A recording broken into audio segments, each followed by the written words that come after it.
Bem-vindo ao VerticCast, mais uma empresa do grupo Vertic, uma empresa com intuito educacional, desmistificar, desbloquear você em relação a conceitos de finanças, vida do empreendedor. Hoje a gente recebe um dos mais especiais, dos especiais convidados e amigo meu, amigo do Guilherme, doutor Marcos Jansant, corredor, salvador de vidas, intelectual, e não adianta você dar uma de modesto aqui não. Bem-vindo, meu amigo. Muito obrigado, Berg e Guilherme. É um prazer muito grande estar aqui com vocês, com a equipe da Verticast. E eu espero me ajustar a toda essa expectativa de tudo isso que você falou, né?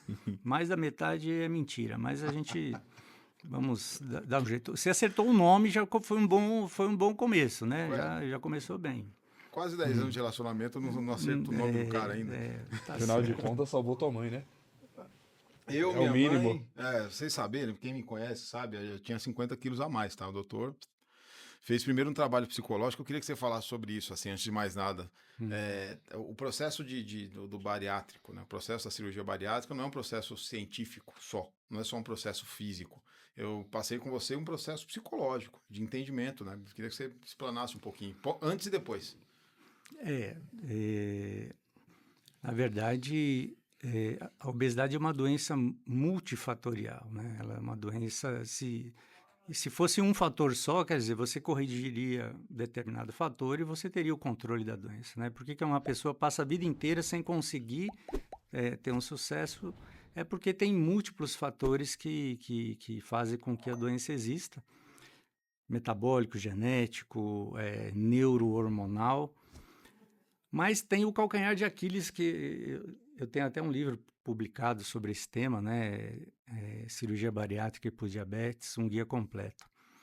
E eu coloco lá no capítulo esse lado emocional como sendo o calcanhar de Aquiles, né? Porque é onde normalmente as pessoas falham, né? Todo o perfil emocional do obeso ele tem uma questão muito igual, faz parte de uma síndrome que é a doença. Então, todo obeso ele tem ansiedade, momentos de depressão e a compulsão alimentar, né? Eu não estou falando aqui que o Berger é assim, ou que o João, ou que a Maria é assim. Isso faz parte da doença obesidade. Então, o doente senta na minha frente, não, doutor, é que eu sou muito ansioso. Tudo bem, você está me falando, mas não precisa me dizer, porque isso faz parte da sua doença, né? Da doença obesidade. E por que isso é o calcanhar de Aquiles? Porque existe uma tendência natural de você dar as costas para isso, né? Você achar que você vai resolver o problema com as manobras que nós fazemos no aparelho digestivo, com as alterações hormonais, com os estímulos metabólicos da cirurgia, e que parando por aí vai ser suficiente, né? E você dá as costas para esse lado seu de ansiedade, de compulsão e de depressão. E no início, né, o Berg aqui, ele pode até falar, no início você perde peso, emagrece, fica bonitão, né? Aquela roupa que você não servia antes começa a servir. Comprar roupa em uma loja para magros, né? Era uma coisa que não fazia parte do seu universo, passa a fazer. Você passa a ser elogiado em todos os lugares. Isso gera uma falsa impressão, né? Esse bem-estar gera uma falsa impressão que esses problemas emocionais foram embora, né? O doente é muito comum ele falar, olha, doutor, parece que eu não estou mais ansioso, eu não estou mais compulsivo, né? Eu estou mais calmo. Mas acontece que tudo isso entra numa rotina, né? Acabou o primeiro ano, você já está magro, todo mundo acostumou a ver você magro, né? Então, quando você chega nos lugares, ninguém mais fala, nossa, como você está magro, né? Já faz parte da rotina. Comprar roupa numa loja de pessoa magra também não é, faz parte já da sua rotina. E só que os problemas continuam, né? As metas a cumprir no trabalho, os problemas familiares que todos nós temos e que são cíclicos, né? Essa pressão social e emocional, ela volta, né, a fazer parte da sua vida, volta a ocupar um espaço maior do que aquela alegria inicial, né, daquela empolgação inicial. E aos poucos, a ansiedade, a depressão e principalmente a compulsão alimentar, ela volta a aparecer. Apesar de você ter toda essa ferramenta, né, de você ter toda essa boa estrutura com você, essa ferramenta importante que é a cirurgia bariátrica, a compulsão volta a te assediar, né? E a compulsão do obeso pelo alimento é igualzinho à compulsão do usuário de droga, de cocaína, de crack. Ela é gerenciada pelo mesmo núcleo, né? A gente tem um giro no cérebro, alguma daquelas circunvoluções no cérebro, que é o núcleo accumbens, que ele é responsável principalmente por tarefas repetitivas e recompensas.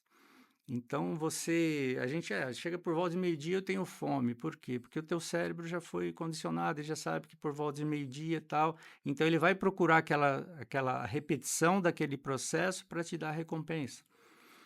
E é esse núcleo que gerencia a compulsão, né? Então, o usuário de crack, ele usa crack não é porque ele não tem informação, né? Isso aí já passou há muito tempo, né? Ele sabe que ele não deve usar, todo mundo já falou, vizinho, tio, a prima, mas o cérebro fica martelando na cabeça dele. Uma hora ele acaba cedendo, ele acaba usando o crack, ele se arrepende, fica triste, chateado, deprimido. E aí é o momento em que o cérebro volta de novo àquele ataque, aquele assédio, Buscar recompensa, né? buscar recompensa de novo, e aí ele acaba. A compulsão do obeso pelo alimento, ela tem o mesmo núcleo encefálico, o mesmo núcleo neurológico e a mesma dificuldade de tratamento do alcoólatra, do usuário de crack, do usuário de cocaína.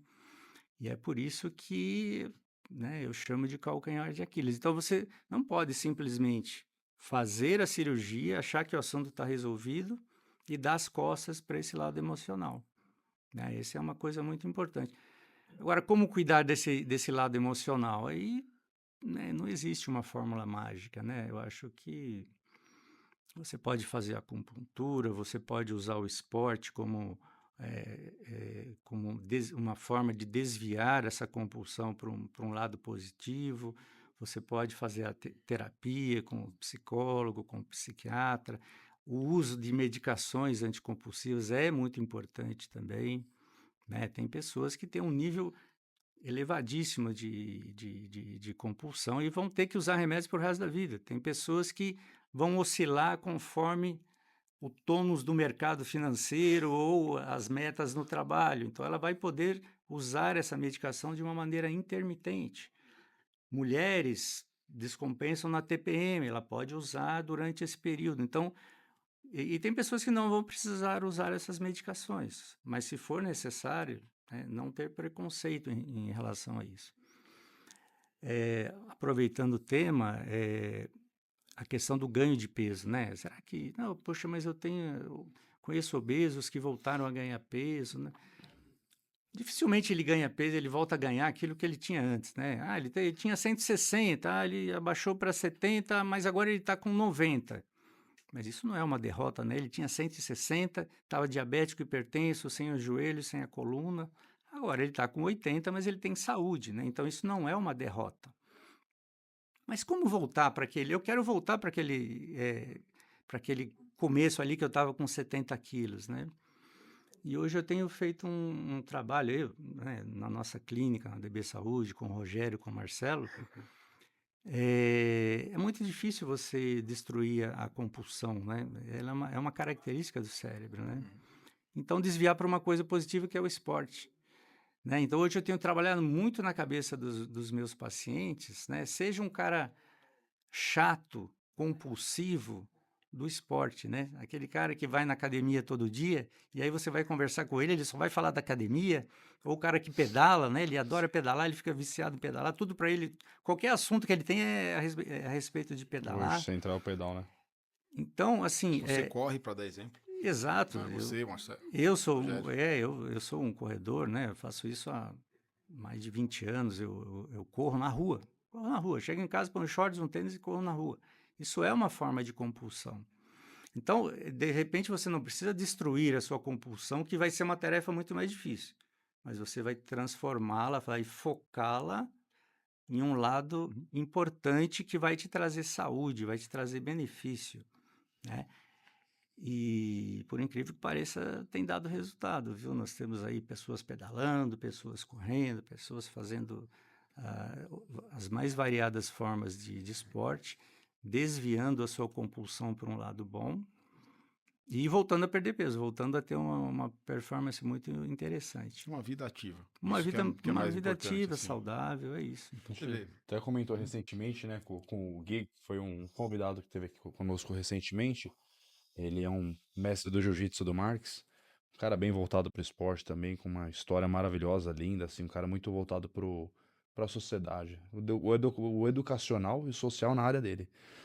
E eu até comentei com ele, eu falei, surpreendentemente, eu tenho reparado bastante, principalmente ali na região do Tatuapé, Moca, Penha, Zona Norte, o tão quanto tem aberto de academia.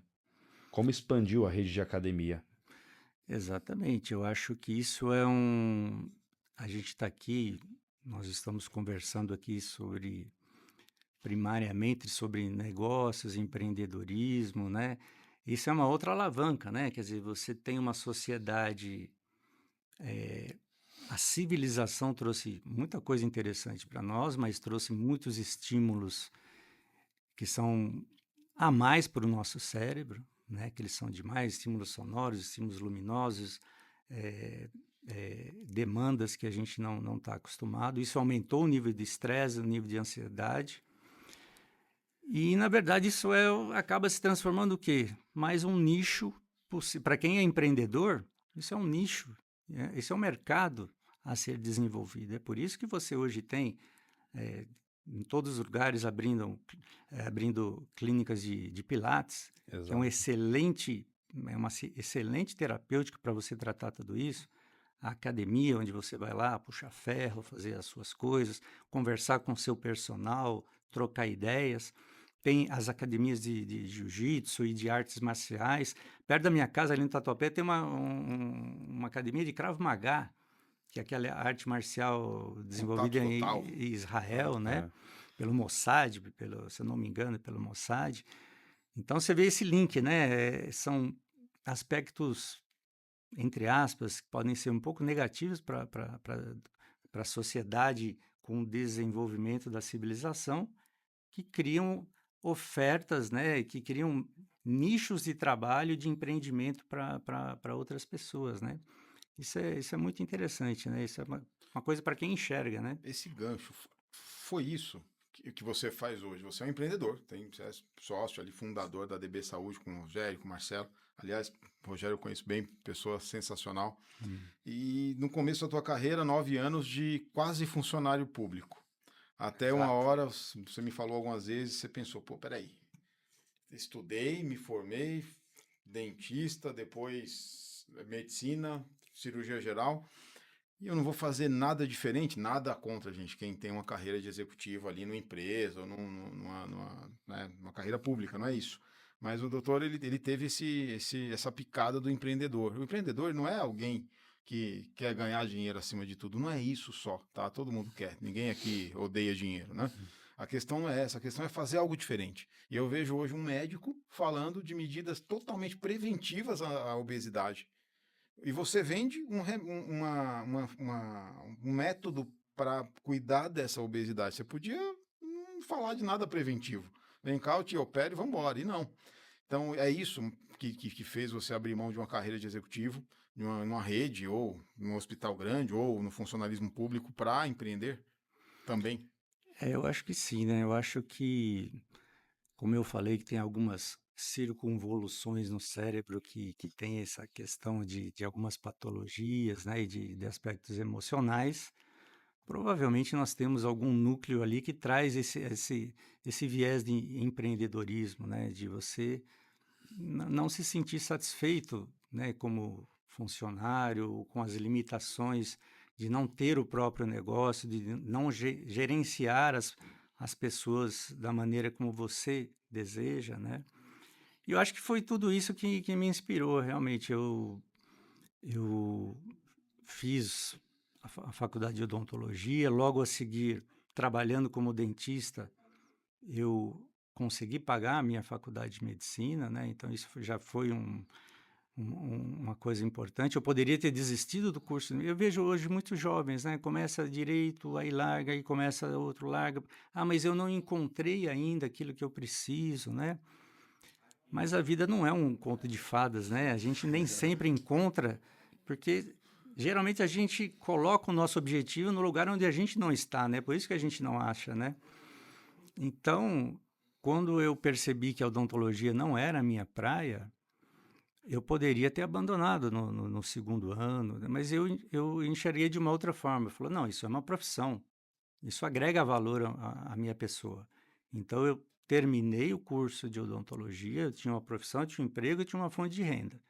Eu prestei o curso à faculdade de medicina e trabalhando como dentista, eu paguei a minha faculdade de medicina. E, a partir dali, eu já desliguei totalmente da dependência econômica e financeira dos meus pais, já fui morar fora de casa, e a partir dali a minha vida começou.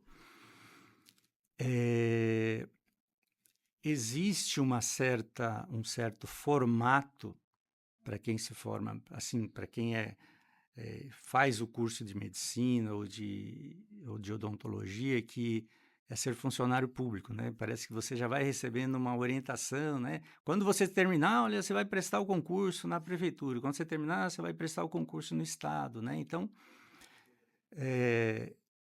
eu mais ou menos segui esse roteiro, né? Eu trabalhei os primeiros anos no serviço público.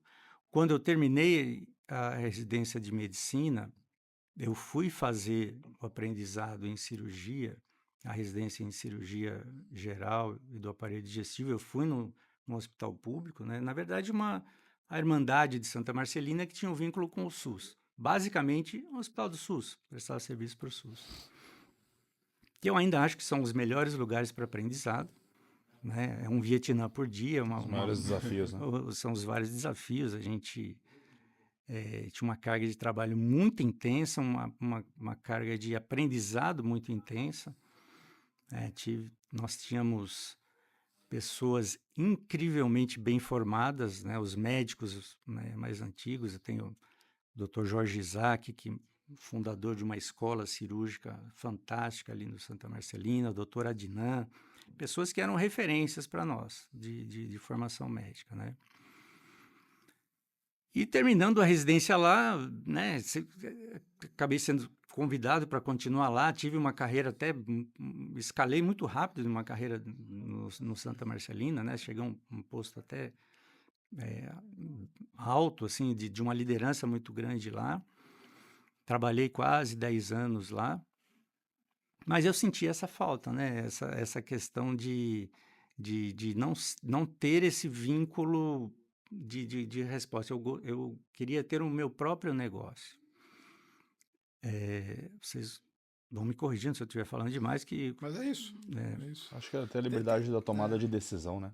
Isso, essa liberdade de tomada de decisão. E tudo isso aconteceu um dia, é engraçado, né? Se você parar para pensar, quando que eu decidi montar a minha empresa mesmo, né? A minha clínica como a minha empresa. Eu recebi um chamado para uma reunião para o planejamento do ano seguinte, e nós estávamos em outubro, novembro do ano anterior. Aí eu fui chamado para essa reunião lá das chefias, das supervisões, para planejar o ano seguinte. E aí eu fui naquela reunião, eu cheguei lá, o pessoal, eu falei, mas dentro da minha cabeça, faltam 3 meses para começar o ano seguinte, né? Esse planejamento já passou, né? Uhum. Nós estaremos aqui no máximo planejando daqui a 2 anos, né? O planejamento, isso foi intuitivo. Eu não tinha formação de administração, de nada, mas eu percebi que isso está errado. Em 3 meses, nós não vamos nos organizar para montar o ano seguinte, né? Isso está errado. Ainda mais de uma empresa muito grande, né? Numa empresa monstruosa, Setor de saúde, setor de saúde.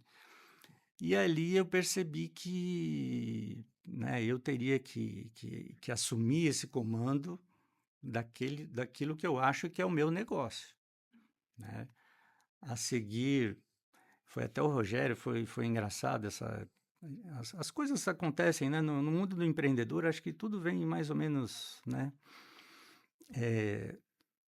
Por acaso, pelo insight, o ônibus passa e você tem que entrar, né? Você pode deixar ele passar ou você entra, né? E eu estava com essa dúvida na minha cabeça de querer ser um empreendedor e de ter um espaço que eu não tinha conhecimento suficiente para... não me sentia suficientemente com formação para isso. E o Rogério trabalhava em outro hospital público também. E aquele outro hospital público estava praticamente o obrigando a fazer um curso de administração hospitalar. Então, eles iam trazer uma universidade para dentro do hospital, iam fazer o curso lá sábado e domingo, iam obrigar alguns funcionários lá com determinados cargos de fazer esse curso.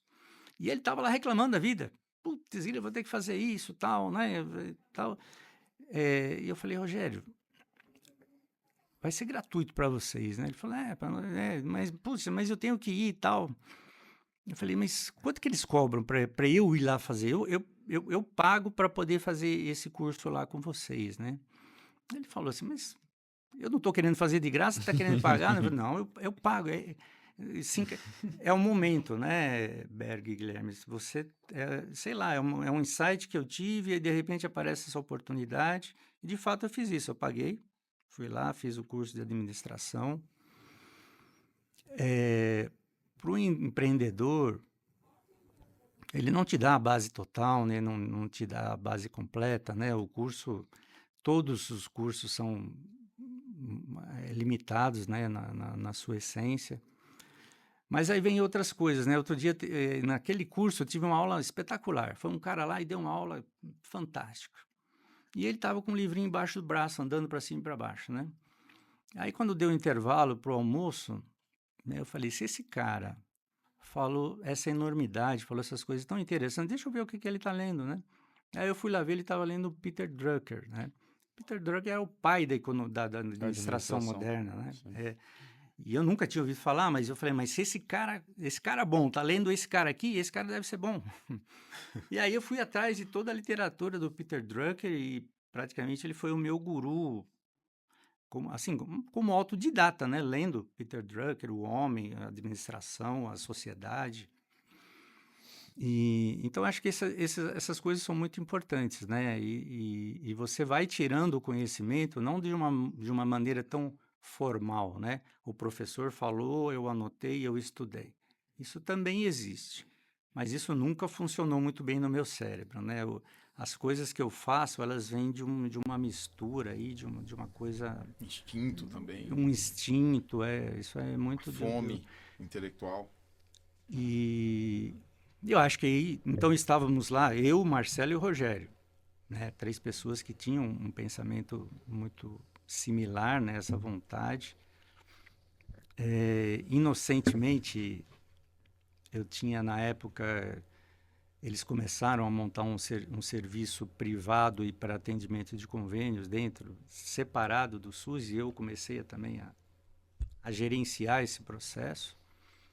E eu percebia que eu trabalhava bastante para esses doentes do ponto de vista privado e eu ganhava X.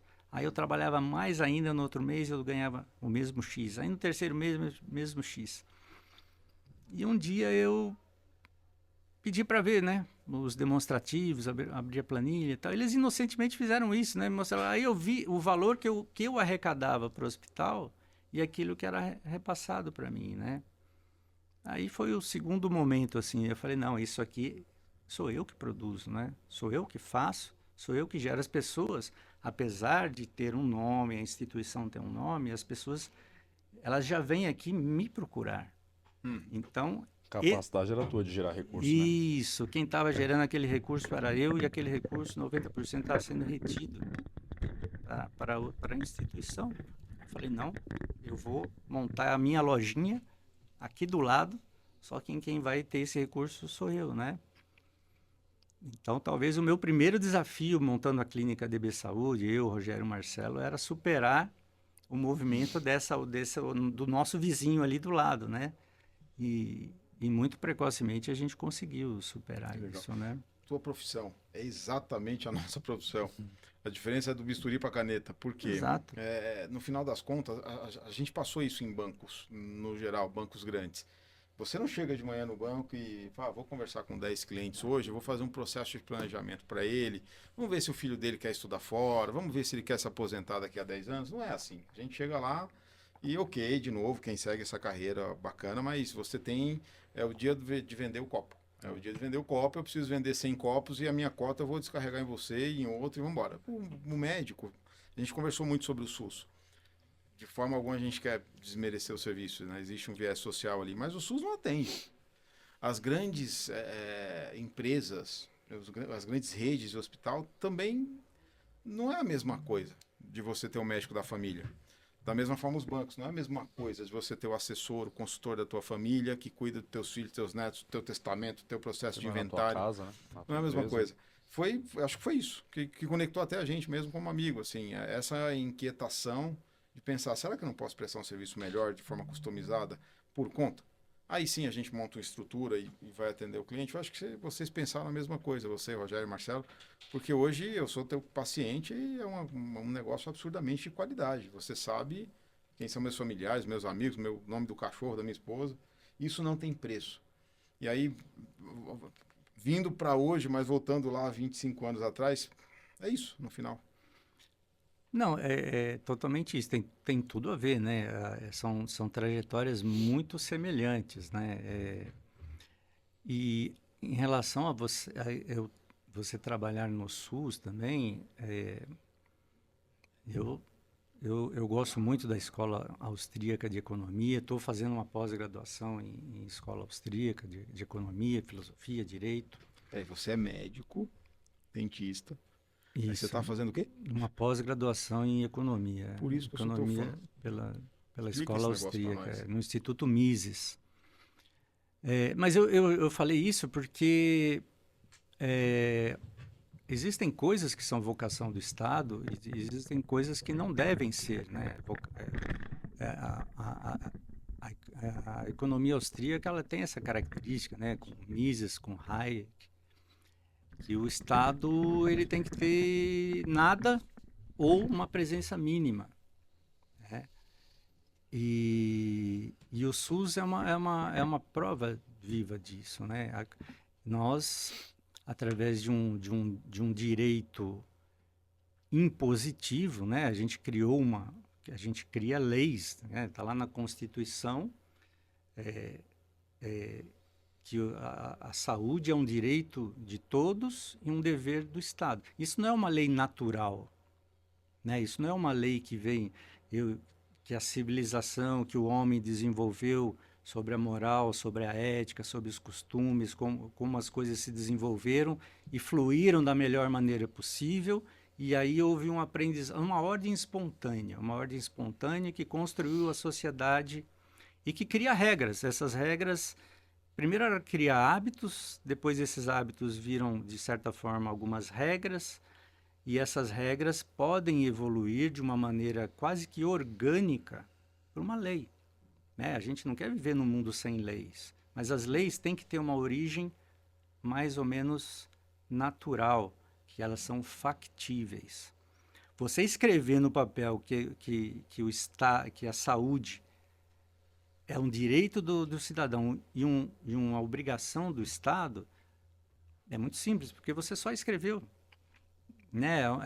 Você reuniu lá algumas pessoas, alguns assessores, e você escreveu isso no papel. Isso foi escrito lá em 1988, e isso já tinha uma tendência anterior. Então, fazem 50 anos que essa lei não funciona, por quê? Porque ela não é orgânica, né? O Estado não consegue ocupar esse espaço. Não é uma questão de que... Porque esse espaço talvez ele não devesse ter sido criado. Talvez se o Estado estivesse com uma ocupação mínima, cuidando talvez da segurança e algumas coisas muito pontuais. Através disso, ele cobraria menos impostos de você, regulamentaria muito menos a sua empresa, a sua fonte de trabalho. Esse microfone aqui, para a gente usar, provavelmente o Estado deve ter 5.000 regulamentações para a gente estar aqui usando essa mesa e tudo. Então, se ele intervir menos, regulamentar menos, cobrar menos imposto de você, você vai empreender mais, o seu ganho vai ser maior e você vai gerenciar a sua saúde. Você não vai depender do Estado. O Estado está falhando há 50, 80 anos na saúde e ele não vai acertar, né? Bom, por que eu falei tudo isso, né? Por que eu saí do sistema público, né? Claro que tem essa visão econômica minha aqui, que não é minha, que é da escola austríaca.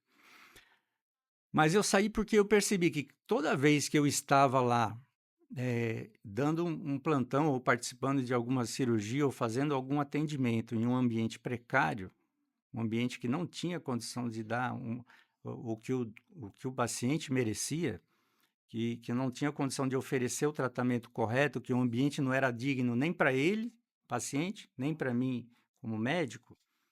E se eu estou lá, continuo trabalhando porque eu estou ganhando uma remuneração do Estado, na verdade eu estou assinando embaixo a falência desse sistema.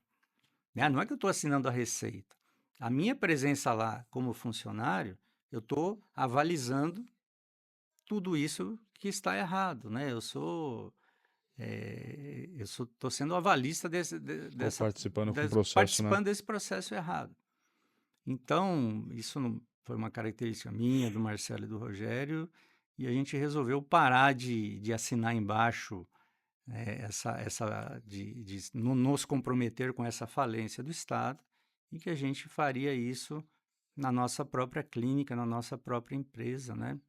E aí, em 2000 e pouquinho, surgiu a nossa clínica DB Saúde, começou no fundo de uma clínica de ortopedia lá em Itaquera, né? Bem na periferia de São Paulo, uma sala única e com muita história para contar, né? E nós estamos aí há 25 anos no mercado, né? Vocês começaram bem pertinho do Santa Marcelina. Bem ao lado, né? É. Eu falei que eu ia montar a lojinha do lado. Isso não é agressivo, né? Isso aí hoje, se você tiver um viés um pouco mais socialista, isso parece que é uma agressividade. Nossa, você está querendo destruir. Não, essa competitividade é a coisa Saudável. mais saudável que existe, Exato. né? Eu olhei aquela lojinha e falei, não, eu vou montar aqui do lado dela e vou vender igual a ela ou mais que ela, né? Isso é saudável, isso não Sim. é ruim, né? Aquilo me impulsionou para isso, eu sou muito grato, né? E por para a aquilo, sociedade né? é melhor ainda, porque você acaba Melhor, elevando a você qualidade do tem serviço. outras opções. E tomara que outros, né, olhem aqui e vão também fazer a concorrência ali do lado, né? Que aí todo mundo Exato. vai crescer. Né? Livre mercado. É o livre mercado, é isso. Só que nós três temos essa característica, né, de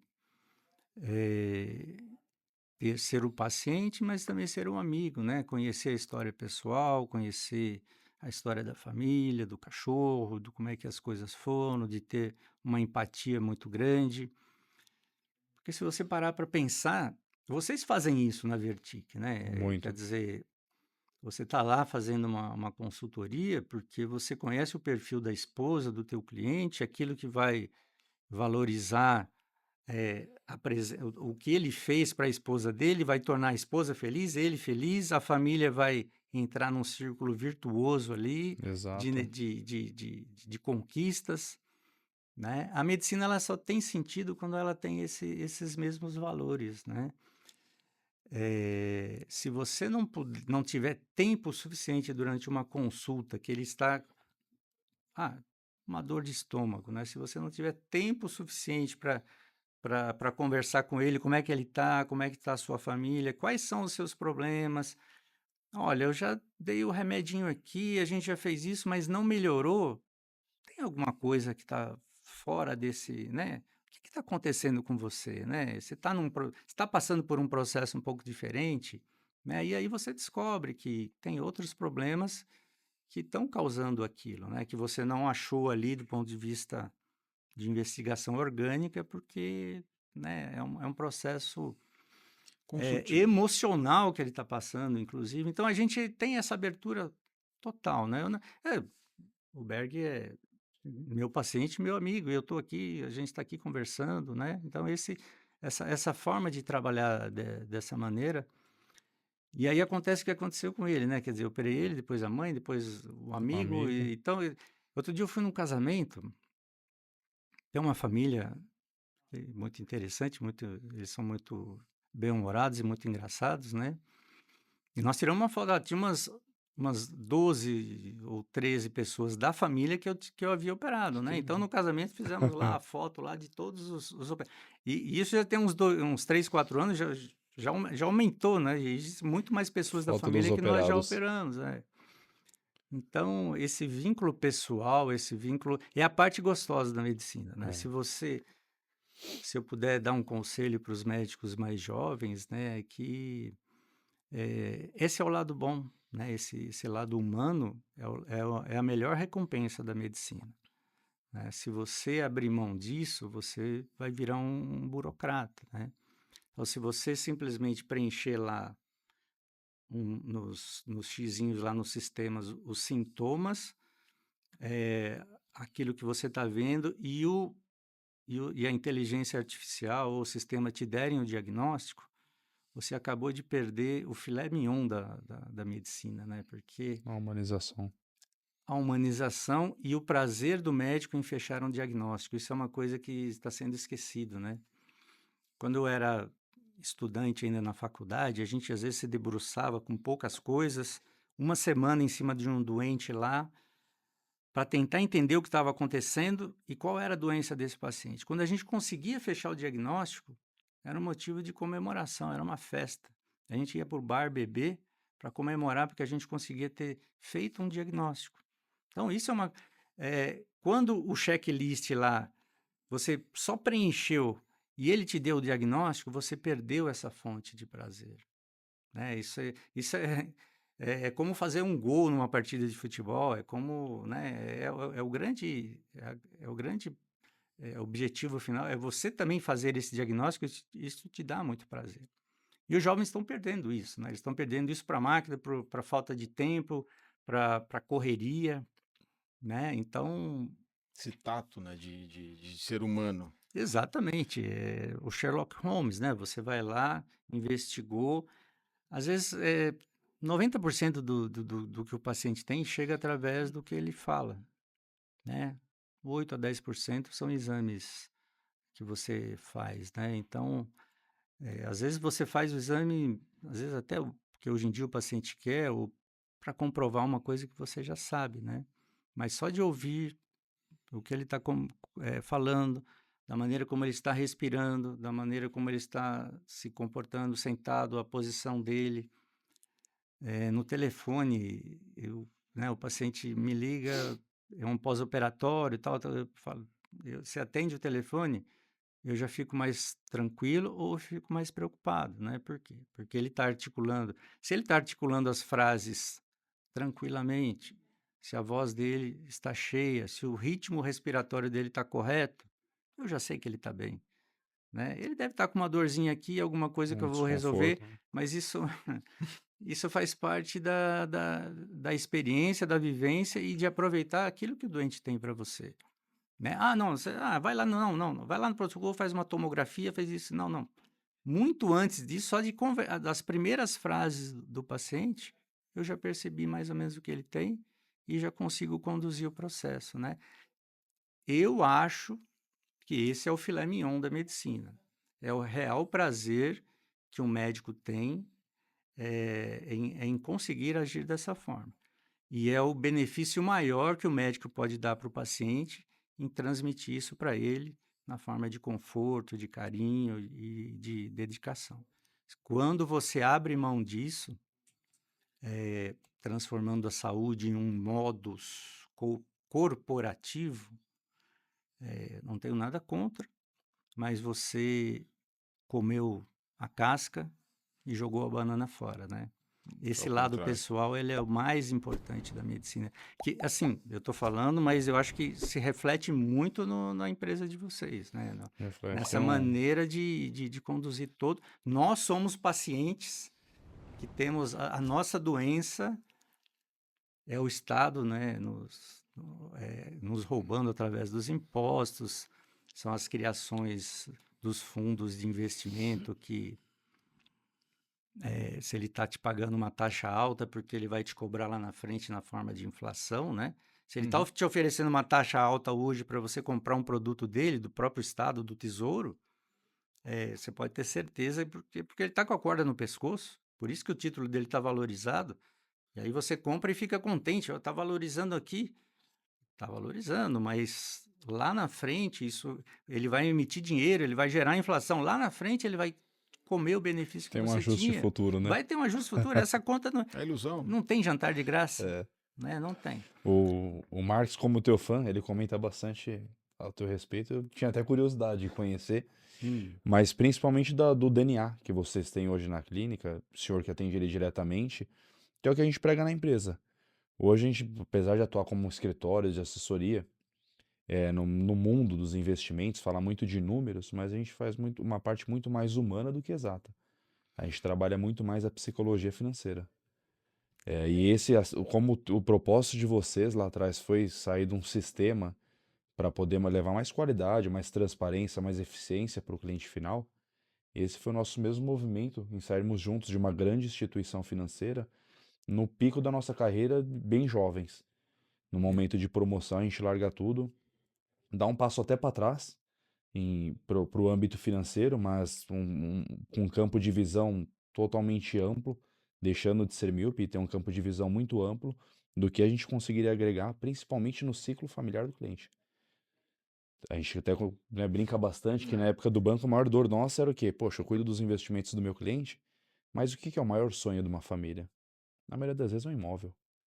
É comprar aquela casa de veraneio, comprar uma casa maior para ele dar um quarto para cada filho com piscina.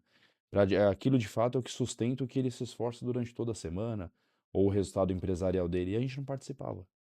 E aí, quando a gente começou a pensar em montar a Vertic, a gente começou a traçar ali os principais pilares do que a gente ia trabalhar com mais força, gastar mais energia na empresa, e por incrível que pareça, investimento não foi o principal. Exatamente, Não foi o principal, olhar para o retorno não foi o principal. Tanto que hoje a gente está com a empresa, vamos fazer 3 anos em breve, e a gente vem numa crescente muito boa, mas o mais importante, hoje nós somos medidos por qualidade.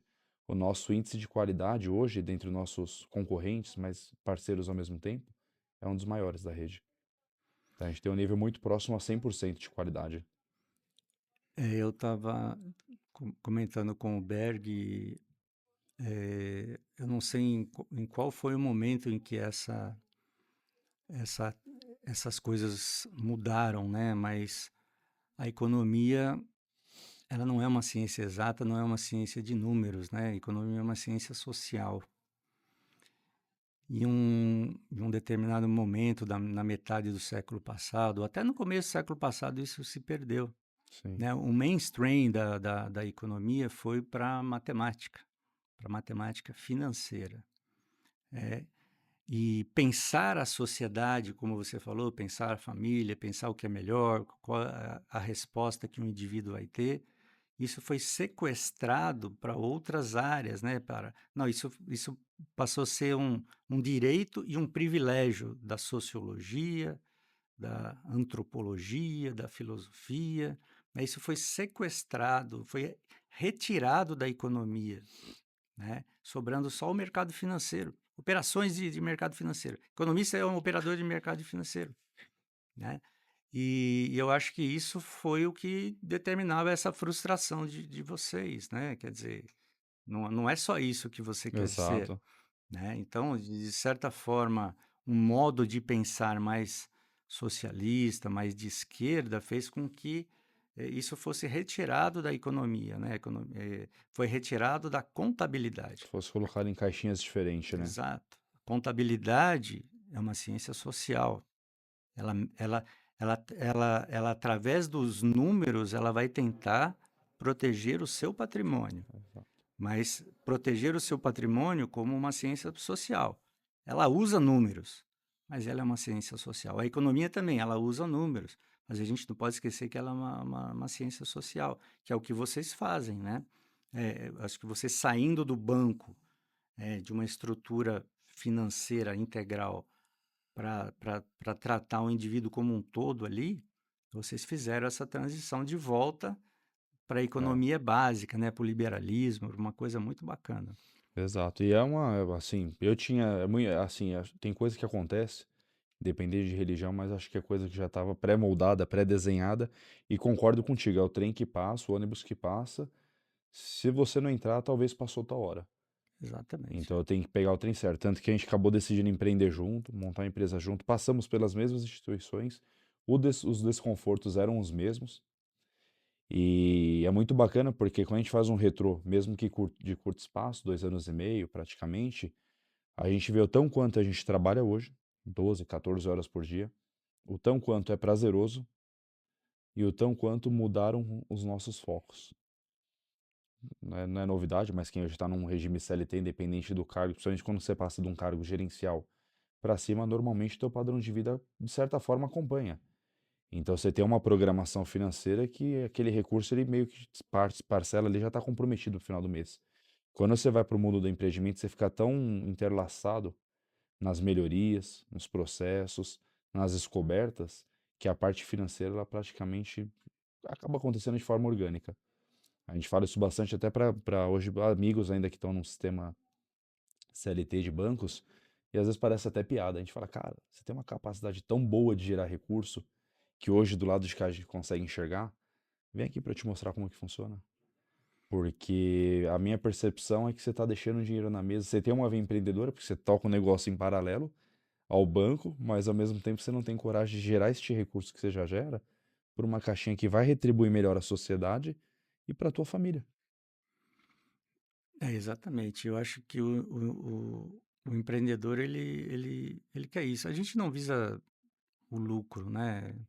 Se você parar para pensar, eh, com essa loucura que nós vivemos do ponto de vista econômico, muitas vezes vem na cabeça de todo mundo, né? Sim. Poxa, se eu tiver 1 milhão, eu vou reinvestir na minha empresa, vou fazer alguma coisa, ou eu vou investir lá em letra, né? Levar para pessoa física e investir no Investir mercado. isso, eu vou investir no mercado aí, lá pegar tesouro do Tio Sam, o tesouro aqui no Brasil, isso vai me render tanto.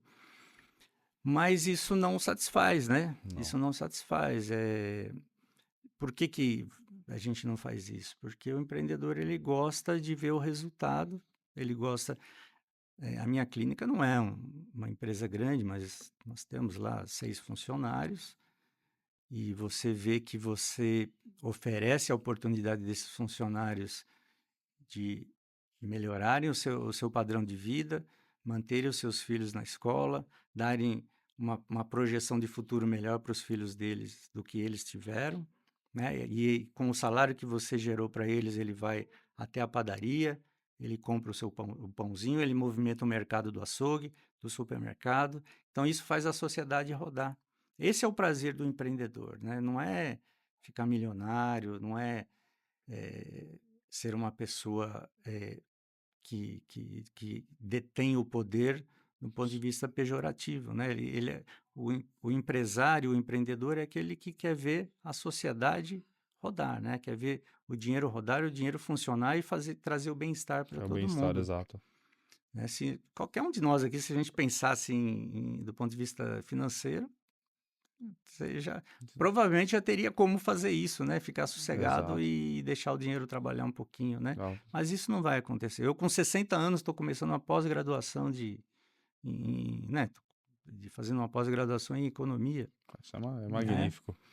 E a nossa empresa, a DB Saúde, hoje está no meio do furacão, né? Nós estamos fazendo uma reestruturação muito grande, com inteligência artificial, troca de softwares, melhorar a coleta de dados, né? Isso é muito importante para o empresário, Tem né? que acompanhar, não tem como, né? Isso, Até para manter a qualidade, né?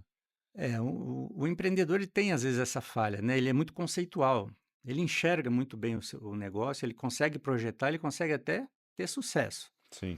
mas ele trabalha muito no instinto.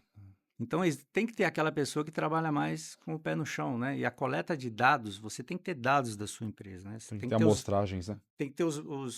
os mostradores, é que nem o painel de um Boeing, né? Ele tem lá todos os mostradores. Como é que tá a nossa situação de voo, né? Eu sou um empreendedor mais intuitivo, né? Eu eu sinto o negócio de uma maneira, né, diferente, como ele está indo, tudo. E aí é bom você ter sócios, né? Então eu tenho o Marcelo, o Rogério é uma pessoa muito do lado financeiro, o Marcelo é muito do lado de empreendedor, da parte de tecnologia, e eu sou o cara mais conceitual. Então, Junção perfeita. quando você une os três na gestão desse processo, e nós três temos que fazer isso na nossa empresa e também desenvolver. Nós três continuamos cirurgiões em atividade, né? Mesma faixa de idade, os N- três? A diferença, eles vão falar que tem muita diferença, eles vão falar que eu sou o mais velho, que eu sou velho e tal, mas deve ter uns 2, 3 anos aí. Eu sou mais velho, o Rogério é uns 2 anos mais novo e o Marcelo uns 5, 6 anos Quase a mais mesma novo. turma de faculdade. Praticamente a mesma turma de formação de residência, de Que legal. aprendizado e de cirurgia. Aprendemos a operar pela mesma escola, isso facilita muito, né?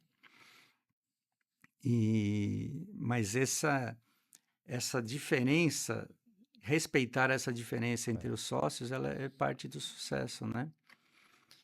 E para os médicos, né? Se eu posso passar alguma mensagem, é isso. Você não delegar para o Estado o destino da Sim. sua vida, né? Você pode ser um bom empresário, um bom empreendedor, organizar melhor a maneira como você lida com esse atendimento que você faz e também cumprir a nossa obrigação principal, que é ser um profissional de alto nível, né? Você tem que ser o melhor cirurgião, você tem que ser o melhor clínico, o melhor reumatologista, tudo isso faz parte, né? Você tem que trabalhar com tudo isso junto.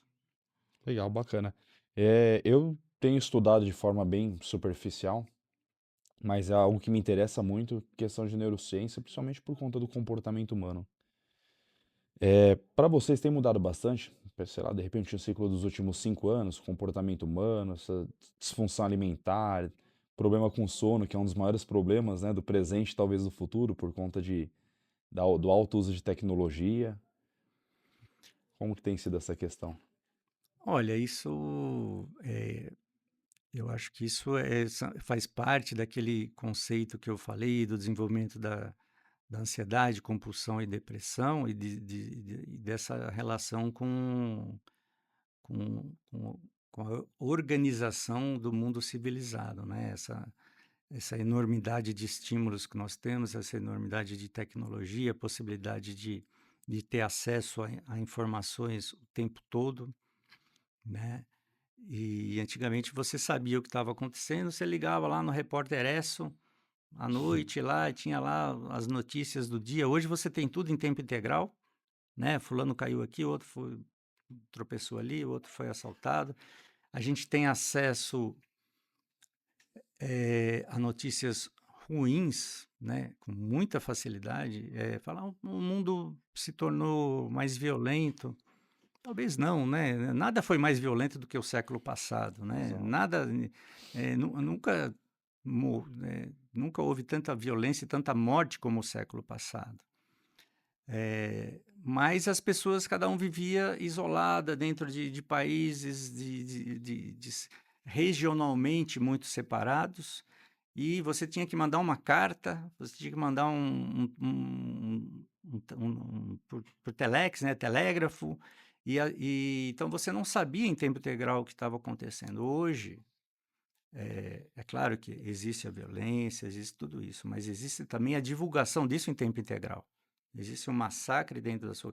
O cara acabou de ser assaltado ali na padaria, já está notificado no grupo do WhatsApp, já está todo mundo sabendo, o bairro está em pânico, né? Então, antigamente existia o mesmo assalto lá, né? Mas o bairro não entrava em pânico.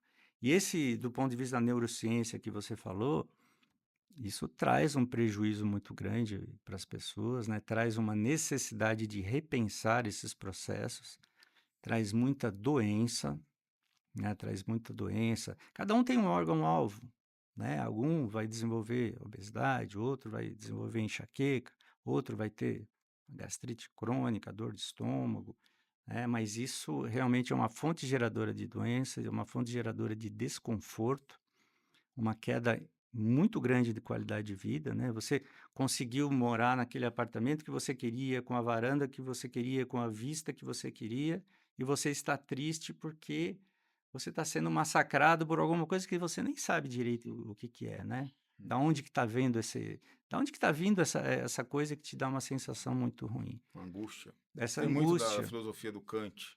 A Exatamente, falta do que não tem. Você sempre sente falta do que não tem. exatamente, é. Aí, tá vendo? Você estava Tá vendo, ó? perguntando. A Siri acabou de Tá entrar querendo aqui, compartilhar tá contigo. querendo compartilhar, então fica, né? Então, esse grau de interferência, do ponto de vista de neurociência, a gente precisa aprender a modular, né? Eu acho que cada um tem uma forma. Eu gosto de ler os clássicos, né? Eu gosto de ler Dostoiévski, Papel? Machado de Assis, Qual que é? papel no Kindle. Eu sou um fã do Kindle. Kindle também, Kindle não funciona sou, bem, né? não sou, Luz né? ideal, né? É. Mas eu gosto de ler os clássicos, né? Então, isso é uma coisa que te aproxima da natureza humana de uma forma mais tranquila, né? Ele falou, citou Kant, Durkheim, tudo isso é. Se você tiver tempo e disposição para ler os autores russos, né, você vai aprender muito mais sobre a natureza humana do que eh, qualquer forma de terapia ou de outros recursos que você usar. Tá tudo lá, né? Tá tudo É a escrito lá. origem. Tá tudo lá, o Machado de Assis. Você lê aquilo e você fala, nossa, mas como que esse cara entende tão bem a sociedade lá em 1800 e como que ele projetou tão bem a sociedade para hoje, né? Você lê Ana Karenina, um dos personagens principais da Ana Karenina, um dos príncipes lá, da família, né? Da monarquia ali, dos czares, ele era um pouco diferente e ele gostava de ficar nas propriedades rurais primárias da Rússia, né? Assim, muito primitivas na Rússia, e, e ele abandonava todo aquele luxo, tudo para ficar lá. Talvez você tenha a projeção do agronegócio ali, né? Você vê A humanidade. Né? exatamente, né? O cara organizava, ia lá ver os servos, ver como é que ele estava funcionando ou não. Se você souber interpretar tudo isso aí, você vai achar a semente de tudo isso hoje, né? E talvez do que a gente estava falando de neurociência, arejar um pouquinho o seu cérebro, A né? geopolítica é Eurásia. Isso. Como é que a gente descansa o nosso cérebro, né? Isso é uma coisa interessante, né? O cérebro, pensar não é obra do Espírito Santo, né? A gente pensa que é de graça, né? Eu posso, né? Não é obra do Espírito Santo. Pensar é uma reação química, né, de um órgão que é o cérebro. É uma substância A que reage com a B, que dá C, e aí você vai tendo concentração, raciocínio, tudo isso. Só que esses neurotransmissores, eles não estão ali ad eterno, né? Eles não são de uma fonte infinita, né? A gente consome até um momento em que ele acaba. Então, você precisa repor adrenalina, precisa repor serotonina, precisa repor uma série de outros neurotransmissores. Só que se você chegar em casa depois de um dia de trabalho intenso, ainda pegar o celular para ver todas as notícias, ainda for dar uma olhada nos painéis financeiros de última hora, né? E for Instagram. no Instagram, e for deitar e dar uma olhadinha ainda para ver se as ações que você tiveram aquele desempenho e tal, você só consumiu o dia inteiro, né? E chega uma hora que vai faltar um neurotransmissor e você entra em depressão e entra em vários problemas. Então, como é que a gente combate isso? Quando que o cérebro ele retoma ele produz novamente toda aquela serotonina que você consumiu, como é que ele vai repor? Com os momentos de prazer, né? Os momentos de simplicidade. Ouvir uma música agradável, tá? Ouvir Vivaldi, Mozart, uma coisa que te deixa em paz, tranquilo. Assistir um filminho bem bobinho, sabe? Não vai assistir aquele filme de guerra, tudo explodindo, pegando fogo. Um filme engraçado, um filme gostoso. Som Ler mais um harmônico, livro, né? isso, ler um livro mais tranquilo, né? Rezar, né? Eu falo que a forma mais barata, né, de você fazer relaxamento, terapia e tal, é rezar, né? Porque Às vezes você paga uma fortuna para ir no spa, para ficar lá deitado, para ela botar uma pedra quente nas suas costas, fazer isso, fazer aquilo, botar uma musiquinha, né? Aí você paga caro para quê? Para tentar ter uma introspecção e relaxar. Você pode ter tudo isso de graça rezando em casa. Na tua Reza o casa, terço, reza o terço. Você reza o terço durante 15 minutos, meia hora, 45 minutos. Você, além de estabelecer todo o contato espiritual, que isso é uma Uhum. coisa de cada um, né? Sim. Mas você pode estabelecer essa conexão. O seu cérebro ele está concentrado naquela tarefa, da Ave Maria, depois a Ave Maria, e aí o Padre Nosso. E ele está fazendo uma tarefa muito simples, muito tranquila, com um encadeamento muito tranquilo, e você está repondo neurotransmissores de uma forma gratuita. Né? Você não está tendo Legal. nem que desembolsar nada Exato. disso, né? Nunca Olha tinha que forma pensado, verdade. interessante Em de... casa a gente faz. Praticamente É, quase todas as noites. É. A Letícia criou esse hábito, minha esposa. Bacana. Até pra ajustar por conta das crianças. E a minha mais velha, o mais novo não, que normalmente à noite ele tá dormindo já. Hoje é 2 aninhos. Mas a mais velha, ela vem acompanhando. Até por isso que eu te falei que todo domingo, agora, Legal. rigorosamente, a gente assiste a missa todo domingo e eles participam com a gente. Já para que eles cresçam neste ambiente, com esses valores. Exatamente, isso aí é uma das maneiras. Isso é ordem espontânea, né? Que a gente chama em economia, principalmente a visão austríaca, isso é ordem espontânea, né? Os seus filhos, eles estão seguindo um legado que veio de várias gerações e você está transmitindo isso para eles, né? Isso se torna um comportamento, uma regra, se torna valor e as pessoas vão buscar felicidade através disso, né? Muita gente. Felicidade é complicado, né? É um conceito difícil de dizer, né? Liberdade e É. tal, felicidade, né? Mas eu tenho a impressão que os jovens hoje têm uma dificuldade, porque parece que tudo é. Não, você tem que ser feliz, né? Você tem que ser feliz, mas ninguém sabe qual é o conceito de felicidade. Então Não é eu tão comentei. palpável, né? Não é palpável. É. Então, eu falei agora que ele começa a fazer direito e larga, começa a fazer administração e larga, começa a fazer e larga. Não é porque ele está buscando a felicidade, né? Eu acho que. Outro dia eu estava comentando com uma pessoa até bem preparada para isso, né? E eu dizendo isso aí mesmo que você falou, viu? Olha, essa felicidade, ela não existe, a vida é dura. Eu leio algumas A coisas que não, realidade É, não é essa, né? a eu realidade leio é muito algumas coisas difícil. Assim. que não servem para É, nada, a gente aprende alguma coisa. não. Eu tenho uma reflexão que eu costumo até dividir bastante às vezes com as pessoas, até no próprio escritório mesmo, ou entre amigos. Do meu ponto de vista, até por ter vindo de uma família bem pobre, na minha época, apesar de eu ter 35 anos, mas quando eu tinha 10, 12, não tinha tecnologia. É outro mundo. E a pouca tecnologia que existia, que era um videogame, minha família não tinha recurso para comprar. Exato. Então eu cresci construindo a própria brincadeira. E aquilo era extremamente prazeroso. Quando eu vejo hoje a geração, principalmente que a gente tem buscado ali iniciar um canal de negócio novo na empresa, que é a molecadinha de 18, 19 anos, 20 anos, que está começando a entrar no mercado, eu faço uma reflexão voltando até os meus filhos, até minha filha de 8 anos. É, tem dois fatores que eu acho que tem prejudicado muito, principalmente estrutura familiar, porque os adultos vêm numa batida de avanço tecnológico tão grande, entre outras questões que envolvem até as hormonais, que eles não estão mais dispostos a pagar o preço para ter algo. A ordem está um pouco invertida. Então ele quer aquela recompensa de forma imediata. E aí vai para tudo, vai para a traição, vai para o alimento, vai para a droga, para a bebida. Então não se constrói mais nada. O meu ponto de vista é que as pessoas querem isso tudo de forma pronta. E aí se a criança tem uma estrutura dessa entre o pai e uma mãe, é só a gente ver o tanto de casais hoje que vivem de forma separada ou desordenada, a criança cresce achando que isso é normal. E aí muitas das vezes eu até me deparo com uma situação de normalmente a gente sai no final de semana para restaurante.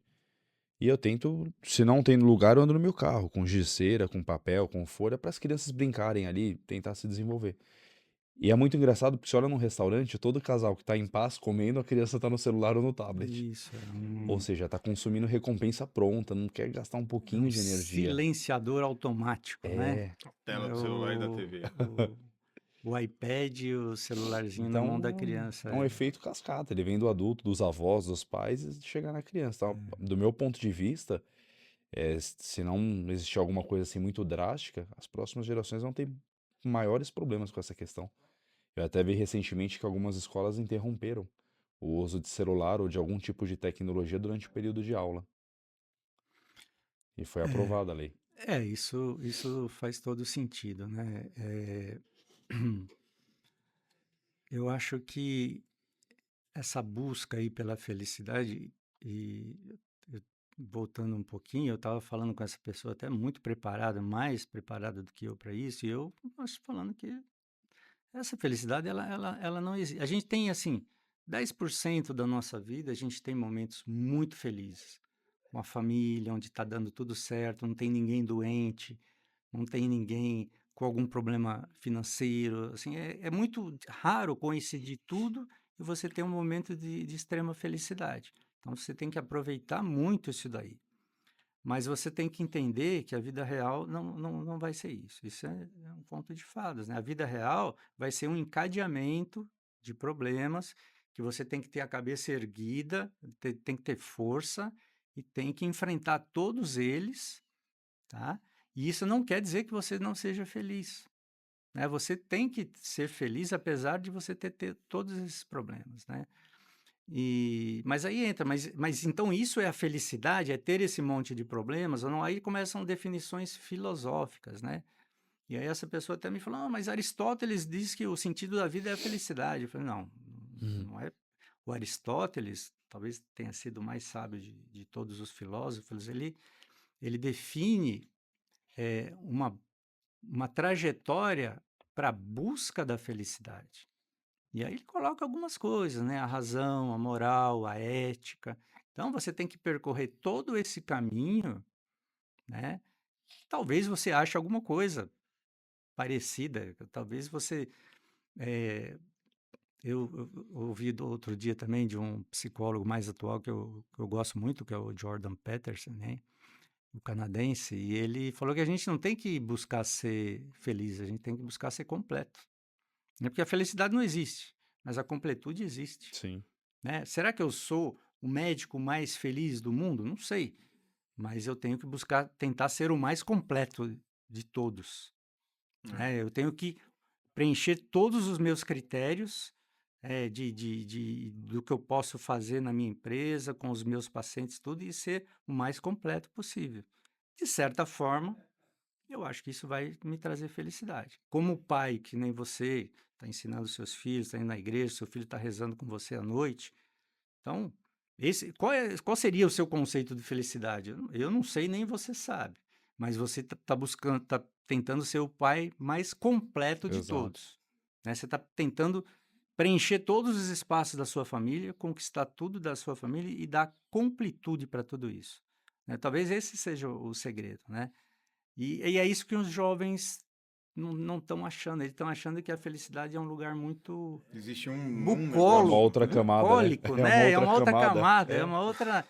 Aristóteles e Platão, até Sócrates tinham isso, né? Eles achavam que quando você cumprisse todos os pré-requisitos, você iria para um Um nível nível evolutivo, né? evolutivo que existiria talvez esse paraíso. Nós podemos conversar aqui umas 3, 4 semanas para saber isso. Será que existe ou não? Né? Eles Esse estão há outro lugar. milênios tentando entender, né? Os É, filósofos. é. Então, Do por ponto de isso. vista cristão, Vai dar bastante podcast. católico, você tem, né? Você vai ressuscitar ao lado de Deus. Do ponto de vista do kardecista, você vai reencarnar.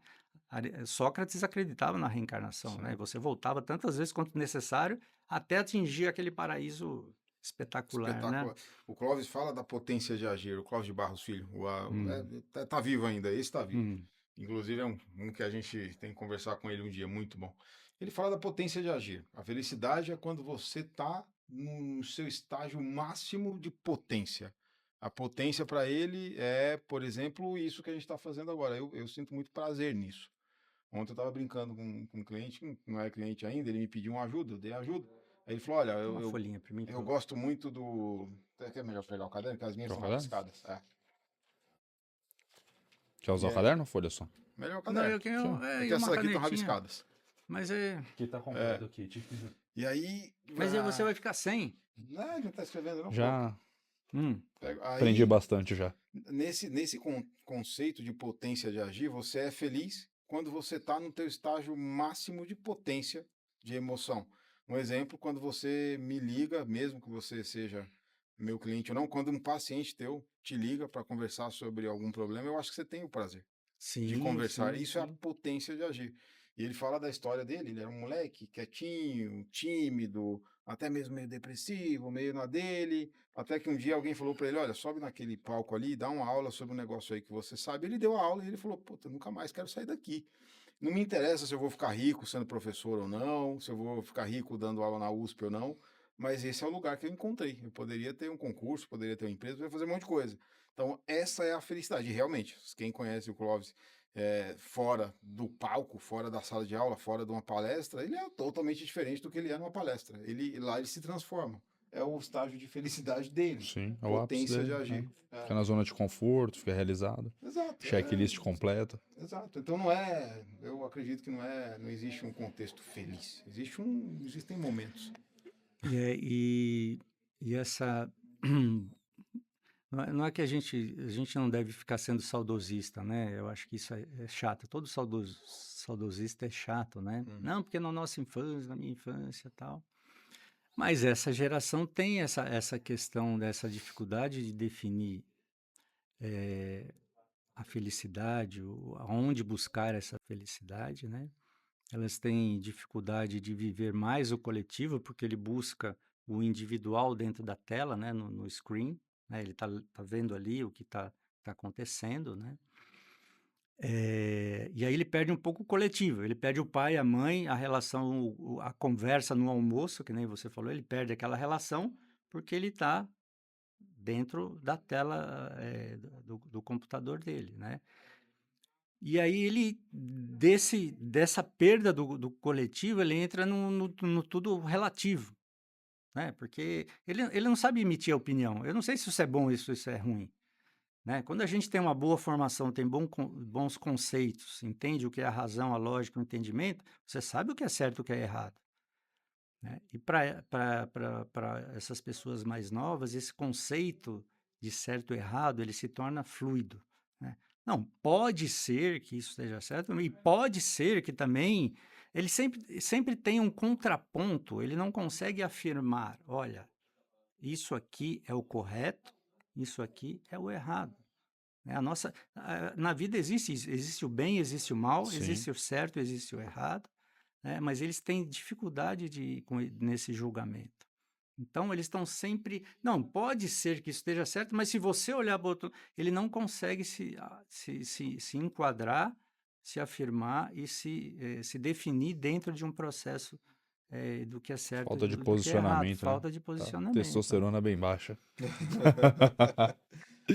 Olha, Os jardins Tem, da. dizem que tem relação, né? a testosterona é o hormônio da ação, né? É.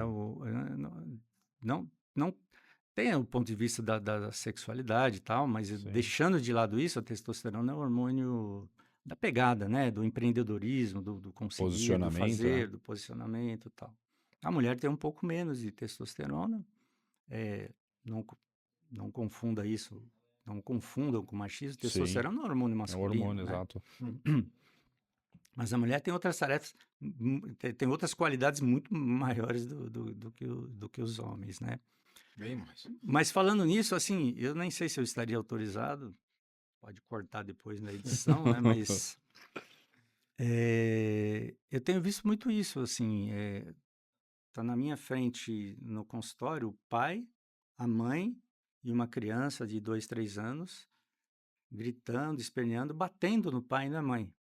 E o pai e a mãe, né, aquela contemporizando, que coisinha, não, peraí.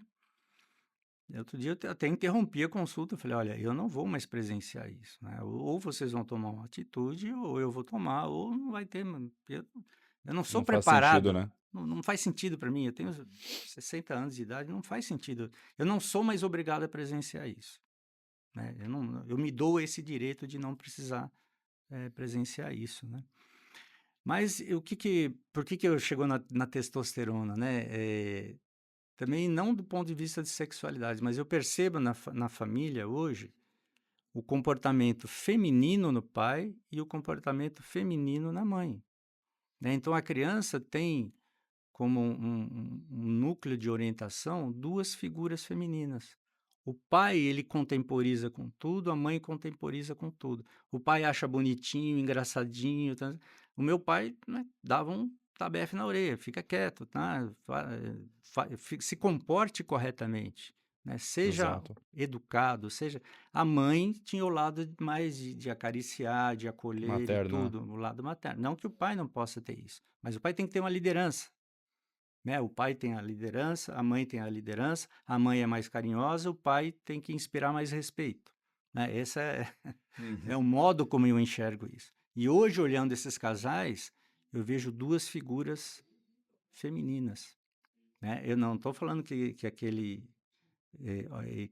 senhor lá, que aquela pessoa é um homossexual, Sim. mas o comportamento dele diante da família é um comportamento feminino, Que a gente né? estava falando de arquétipo, né? É um A arquétipo, padronização isso, comportamental dele. exatamente. Então, o que vai ser dessas gerações, a gente vai ter É uma uma doença resposta mais na à frente. sociedade. De novo, não é que não estou também dizendo que Hum. a mudança de gênero ali seja uma doença. Não é isso. Estou falando da família mesmo.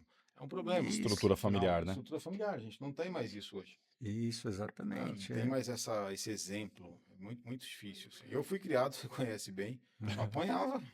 E muito, tá? Tomei cada pau, mãe. Conheceu chinelo voador, né? Colher voadora. Então, Tomava cada cacete.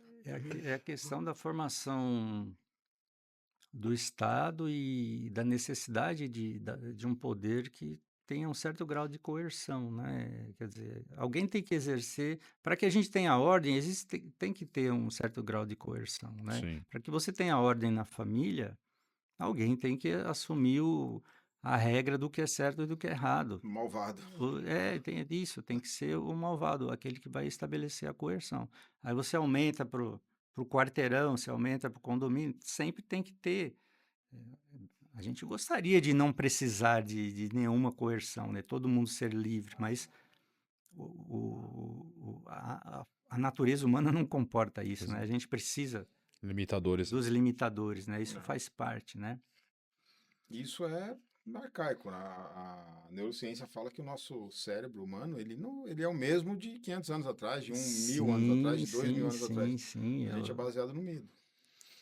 Exatamente, exatamente. Tem que temer para respeitar. E os jardins da casa de Deus? O que a gente pode esperar dele? E isso é o conjunto de tudo que você viveu até hoje, academicamente, do ponto de vista de empreendedor, intelectual. Com certeza, É com o certeza. Eu acho que eu não preciso mais definir o livro, acho que você já definiu isso, né? Mas com certeza você vai achar, ou pelo menos você vai conseguir enxergar mais de mim no livro do que em mim mesmo, né? Do que conversando aqui comigo, né? Isso é uma constatação, né? Foi uma aventura aí, eu sempre fui um leitor, né? Mas nunca me imaginei escrevendo. E eu escrevi primeiro um livro um pouco mais técnico, da parte médica, né? Sobre obesidade, cirurgia bariátrica e Diabetes, né? diabetes. E depois eu resolvi me aventurar, escrever um romance, né? E é um romance difícil de ser lido, não é um livro comercial, né? É um passatempo, eu não ganho dinheiro vendendo livro, né? Mas eu me aprofundei muito, é uma linguagem muito forte, pesada, muito machadiana, né? Eu criei um vilarejo imaginário no sul dos Estados Unidos e como eu gosto muito de blues e jazz, e isso se mistura com a história da América do Norte, então, eu criei um romance nesse contexto, na religiosidade, blues, jazz, a briga pelos direitos civis dos negros na América do Norte, e tudo isso acabou virando os Jardins da Casa de Deus, né? Se vocês quiserem, tiverem a oportunidade, está no Kindle, é baratinho, acho que R$1,90. Seria um leitor, com 1,9. certeza. R$1,90, é uma proporção, é isso. Amigos, E e vendo no consultório também. O outro livro de cirurgia bariátrica, não, ele é um livro que foi. Técnico, né? Ele é um livro técnico, tem uma editora que faz a venda e tal, não é uma autopublicação, né? Já é diferente. Mas o Jardim, quanto que foi esse desafio? Demorou quanto tempo? Uns 2 anos, mais ou menos. Haja inspiração. Legal. Acho que todo mundo deveria escrever um livro da vida. Eu acho que todos deveriam, nunca precocemente, né? Eu acho que o Sim. jovem. Tem uma autora americana que me fugiu o nome dela, mas ela fala que nenhuma pessoa devia escrever um livro antes de 40 anos, né? Ela é meio preconceituosa, né? Mas é verdade, porque experiência. Escrever, você tem que ter experiência, né? Alguma coisa para transmitir. Tem que ter E a gente passado, tem que ter tem que ter sofrido. passado, tem que ter sofrido, né? Sofrimento é bom. Sofrimento vende. Ensina E rápido, né? e é isso, né? É uma coisa. Mas assim, a literatura para mim é uma coisa muito séria, né? Uma frase é igual uma escultura, né? Então, ela tem que ser bonita, tem que ser estruturada, as palavras têm que combinar, tem que ter ritmo, sonoridade, né? É poesia. Eu escrevo em prosa, mas o ritmo é de poesia, né? Então, isso para você fazer uma frase, eu lembro a minha filha, eu chegava, estava escrevendo um trecho, né? Ela passava de 2 semanas, olhava assim, mas pai, você está escrevendo a mesma coisa? Eu falei, é a mesma coisa. Porque eu estou procurando uma palavra, tem uma palavra nessa frase que não está combinando. Não tem o som correto que eu quero que dê para toda essa frase.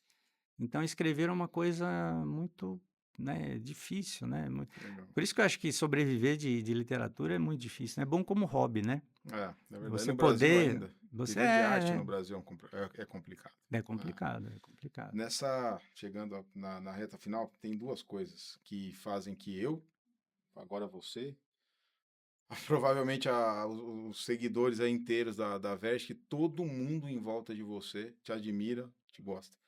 Não é o médico top, não é o ex-dentista, né? Atual dentista, não sei. Ainda sou, O por que não? intelectual, o escritor, o pai de família, o empreendedor, 25 anos na pegada, empreendendo e com sucesso é difícil. Isso tudo é louvável. Os diplomas na parede são espetaculares, são troféus que são magníficos. Agora, a obra Dom Bosco, e quando você fala do maior troféu da tua vida, que é a tua filha bailarina, quando você fala, brilha o olho. Então, na nossa reta final, eu queria que você explanasse. Primeiro da obra, que eu acho que é uma coisa que a gente quer entrar também Sim. como contribuinte logo logo. E daí família, assim, toda vez que eu te encontro, você fala da tua filha, você brilha o olho. É impressionante. E, inclusive, outro milagre, teu genro, você ama. É verdade, é verdade. São duas Porque ela coisas disse que ele é parecido comigo, então eu tenho mais um E motivo, ainda se né, faz para bem pra amá-lo, ela, né? né? No final é para isso que a gente trabalha tanto, né? É verdade. Eu me considero abençoado nesse aspecto, né? Porque eu vou falar do Dom Bosco, mas consultório médico é um confessionário, né? Então as pessoas vêm lá e problemas familiares, né, geram doença e a pessoa te procura por causa disso. E realmente você ter problemas no relacionamento com os filhos, acho que é o maior problema da sua vida, né? Eu não consigo imaginar uma coisa pior do que isso, né? Então existem muitas situações muito difíceis, né, entre os pais e os filhos, tudo. E quando eu percebo essa relação tão boa que eu tenho com a minha filha, isso me enche de alegria, me enche de orgulho. E acho que todo mundo que tem isso tem que perceber e comemorar, né? Se você tem um filho que te respeita, que te trata bem, que você não fica acordando todo dia de madrugada para ir buscar na balada e tal, não é aquela relação confusa. A gente não pode esquecer de agradecer, né? De perceber. Como eu falei, a vida é 90% difícil, mas tem 10% de muita felicidade. Não esqueça de reconhecer esse momento, identificar e comemorar, né? Então, essa relação boa com o filho, eu agradeço muito. Eu sei que ela não de repente, ela não é tão frequente, então eu acho que a gente precisa. Eu agradeço muito. Mora em outro país também, fica um pouco mais complicado, a distância fica, né? É, Mas você vai lá todo mês, mais ou menos, 4 no ano. quase todo mês. Mas o Dom Bosco, quando eu trabalhava ali, ainda como residente de cirurgia no Santa Marcelina, em Itaquera, eh, existe lá uma obra, um padre salesiano que teve uma sacada genial. Eu não sei se vocês se lembram do movimento dos meninos de rua na Praça da Sé. Houve uma época, vieram até repórteres do mundo inteiro fazer essa reportagem, porque tinham crianças que ficavam lá abandonadas na Praça da Sé, eh, cheirando cola, fazendo pequenos delitos, roubando e tal, né? E muita gente foi lá, né, querer ser o herói e tal, notificar. E a escola Dom Bosco é ali perto, né? O principal núcleo do Colégio Dom Bosco é ali no centro. E o padre Rosalvino Binaio, ela era diretor do Colégio Dom Bosco. E aí um dia ele saiu de lá onde ele estava e chegou, mas escuta, deixa eu ir conversar com essas crianças. Você, você controla o tempo aí, eu não sei Tá se eu, tranquilo. né? É a imagem da Vertic. Pronto, voltou. Aí ele foi falar, tá saindo no mundo inteiro, tá noticiando, mas deixa eu ir lá conversar com essas crianças, né? Aí ele chegou para de onde você é? Né? Onde você mora? Ah, eu sou lá da Zona Leste, de Itaquera, lá, não sei o quê. E você? Eu sou de lá também, e você? Então, mas por que que você não... Não, lá, né, cada um, todos tinham os seus problemas, mas aí ele teve a sacada genial, o problema não é a Praça da Sé. Você não tem que ficar aqui, os repórteres, todo mundo aqui, a imprensa do mundo, o problema não está aqui, o problema está lá. Aí ele saiu um dia andando a pé, ali do centro da cidade, ali perto, e foi andando, foi a pé até Itaquera. Demorou uns 2 dias para chegar. Caramba. E uma região muito pobre, muito abandonada, de alta criminalidade, muito tráfico, né? E, e aí ele montou uma pequena força-tarefa ali, conseguiu convencer algumas pessoas aí com ele. Aí fizeram também de novo uma primeira travessia lá. E tinha um morro onde tinha uma árvore e ele levava alguns livros, e era só o único instrumento que ele tinha para entreter as crianças. Ele levava alguns livros lá e ficava lendo para as crianças e fazendo essas brincadeiras usuais de crianças ali, né? E assim começou a obra social Dom Bosco lá. E um dia o prefeito o Mário Covas, prefeito biônico na época, ainda tinha isso, né?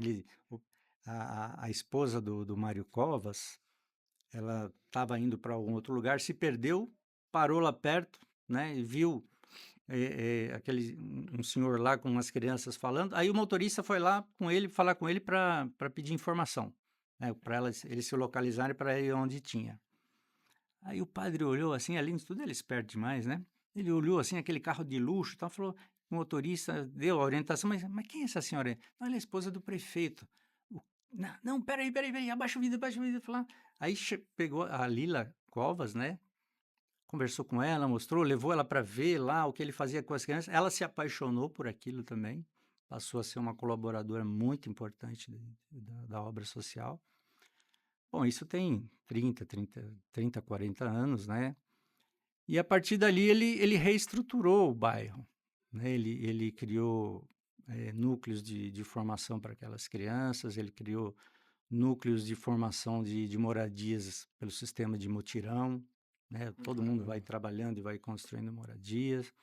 Ele foi expandindo cada vez, ele começou com as crianças menores, depois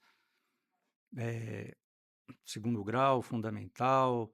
Hoje ele dá formação até um nível técnico de mecatrônica, um nível muito elevado. E esse acolhimento ultrapassou as crianças, né? Até os adultos em condição de dificuldade. Eu não sei, você hoje é demitido de uma empresa com 40 anos, não tem uma formação específica, você não tem o que fazer. Então, ele começou, não, nós vamos aqui ensinar curso de eletricista. Você não tem profissão nenhuma, você só trabalhava ali de porteiro e foi demitido de porteiro. Não, você vai Você não aprender. tinha função, né, Você não tinha praticamente. função, você não tinha uma especialização. Exato. Então, ele ensina o cara a ser pedreiro, auxiliar de pedreiro, ele vai aprender a ser eletricista, vai aprender a ser encanador. padeiro, ele tem curso de padaria, Legal. sorveteiro, então ele dá essa formação para os adultos também. Eu acho que isso é genial. As mulheres podem fazer curso de moda, entre aspas, aprender a ser costureiras.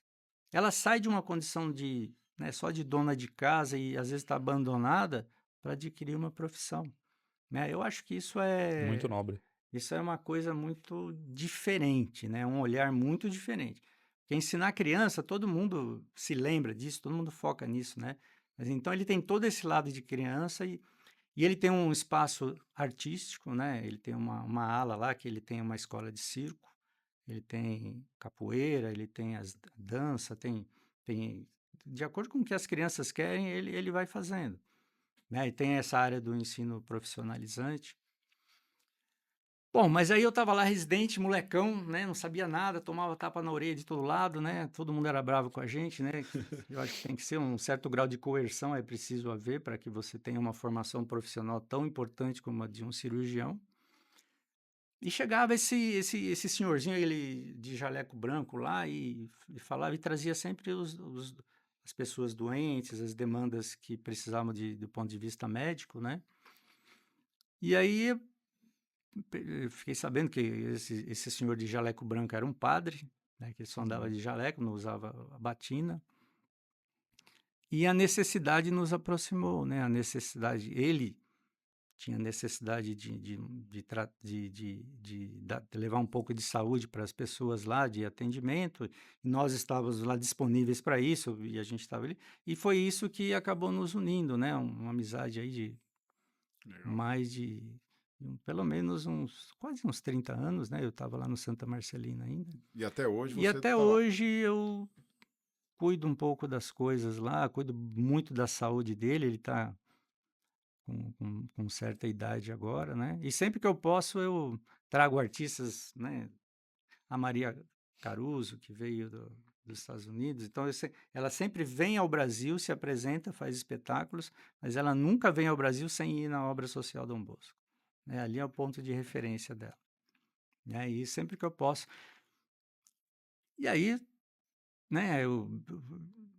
Conversando, né, com o Berg, aqui conversando com o Guilherme, eu percebo também em vocês uma vocação, essa vocação pelo ensino, pela orientação, né?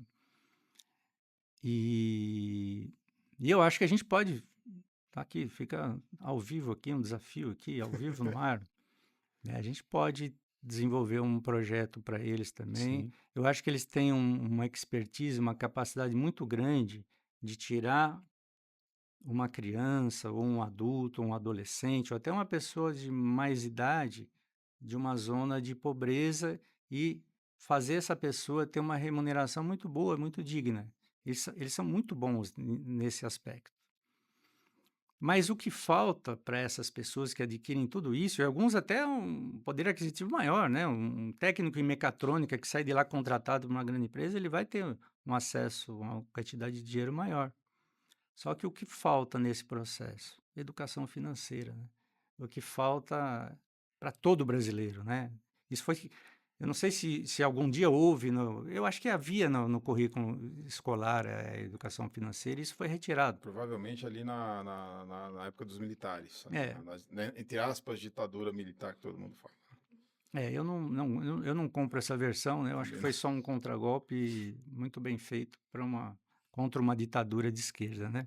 também. Mas em um determinado momento foi retirado essa educação financeira. Então, esse jovem, ele está com 18, 20 anos, ele está ganhando melhor, ele está tendo melhor, mas realmente ele não sabe. Muitas vezes nós não sabemos o que fazer com o nosso Exato. dinheiro. Sim. Aí, Ele não sabe como é que ele imagina. compra um imóvel, como é que ele financia, Isso, se vale a pena, não sabe. exato. Eu vou pegar esse dinheiro, comprar uma casa com meus pais, eu vou pegar a última edição do iPhone, ou eu vou Comprar fazer carro, moto.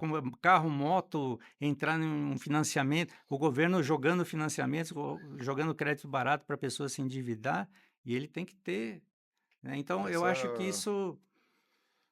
acho que é onde a Vertic poderia entrar, eu poderia dar uma mão também. Ó, já entramos, já falei. Eu acho que eles sentem falta, eu já conversei com eles, né? Eles falaram que tentaram de uma maneira mais tupiniquim fazer isso, mas não conseguiram, né? Mas acho que isso seria a cereja do bolo, né? A gente quer sim, não Da, é só o intuito empresarial, já te falei, é muito o intuito social da é Devolver coisa. um pouco, social, né? é Devolver um meramente pouco. social. É. Não, pensa, eu fiz essa provocação numa entrevista esses dias atrás. Um rapaz jovem, 19 anos, tá? Na vaga de estágio que a gente anunciou. E aí, conversando com ele assim, pô, tá bom, eu vou ganhar tanto, mas isso aí não sei se vai dar pra eu pagar minhas coisas. Eu falei, tá, o que é pagar suas coisas? Você mora com teu pai, É, 19 exato. anos, é solteiro, você falou que teu pai paga a tua faculdade. Esse dinheiro, ele não é pra nada, né? Você falou pra mim que seu pai paga a tua faculdade, paga o teu vale transporte, tua alimentação. Você mora na casa do pai, então você não paga nada. Ele assim, mas se eu posso comprar tal coisa? Eu falei, vamos fazer o seguinte, você quer realmente ser empreendedor? Você quer realmente ser um cara de negócio? Vamos aprender a monetizar você mesmo. Vamos aprender a você mesmo ser um gerador de recursos.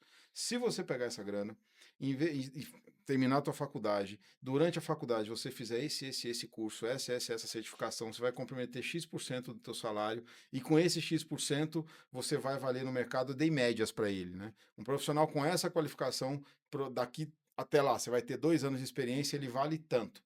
Falou, pô, é quase 10 vezes mais. Estou te ensinando a investir. Exatamente. Aonde? Então, No teu capital intelectual, eu, por a, exemplo. eu acho que essa é a contribuição maior que a gente, que é o mais necessário, eu acho que hoje em dia, né? Ensinar a pessoa a sobreviver, né? A sobreviver, ensinar ela a fugir das armadilhas armadas pelo Estado, fugir dessas armadilhas, desses impostos muito altos, dessas bonificações gratuitas, bolsa isso, bolsa aquilo, Discursos. discursos, Né? e ensinar para ele educação financeira. Isso aí que você falou, né? Ele já teve uma formação profissional razoável, ele já aprendeu a ganhar dinheiro, ele só não sabe o que fazer a partir Então, daí, que é o mais só não sabe importante. organizar, só. Só É não sabe verdade. organizar. Ele pode, ele vai se perder, né? Muitos vão se perder, muitos não vão conseguir progredir mais. Então, eu tinha até imaginado uma plataforma de EAD, de alguma forma, Estamos desenvolvendo. em Ótima várias ideia. faixas, em várias faixas etárias, né? Eu não sei, né, quando começar a discutir com uma criança sobre isso, em que nível começar com um adolescente, com aquele que está terminando a sua formação, né, com os pais dessas pessoas. É, Mas acho um projeto interessante, que ia integrar bem, ia agregar muito para verdade. eles. Meu último ponto. É um dos principais motivos de eu ter saído do mundo corporativo convencional. E quando eu pegava uma equipe com pessoas que eu tinha que formar. O que é formar? Assim, ninguém é o dono da verdade, ninguém é o ser humano completo em nenhuma profissão. Mas você sabe, você tem um background, você tem um conteúdo ali de uma carreira, de uma vida acadêmica. Eu quero passar para alguém. Eu vou tentar passar um pouco disso para alguém para agregar. No mundo corporativo, você precisa formar essa pessoa para dar resultado de imediato. Legal, óbvio, todos nós vivemos de resultado. Mas e o conceito social da coisa?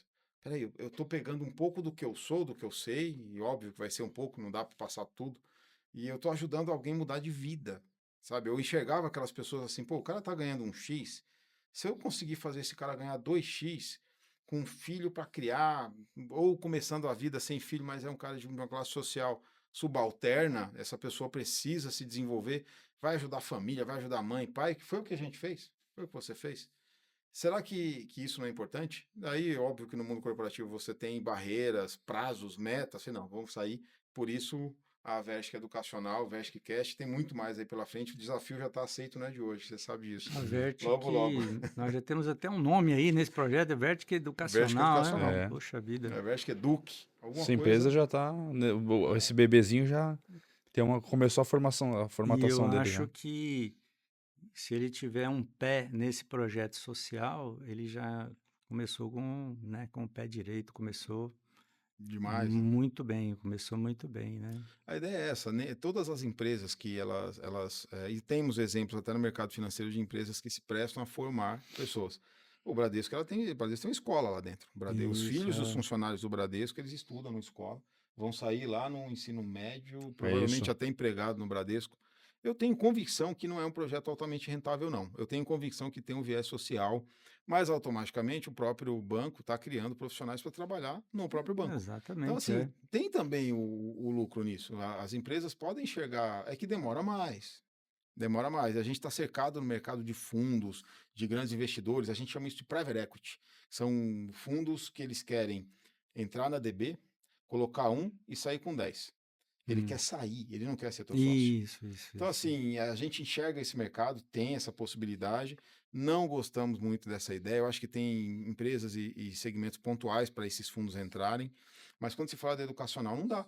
Não tem como eu colocar um no Dom Bosco e sair com 10. Não, eu vou colocar um, eu posso até sair com 10, mas com uma melhor imagem, com uma marca melhor. Falar, olha, eu estou sendo aqui cliente da Vest, porque eles também pensam no ser humano.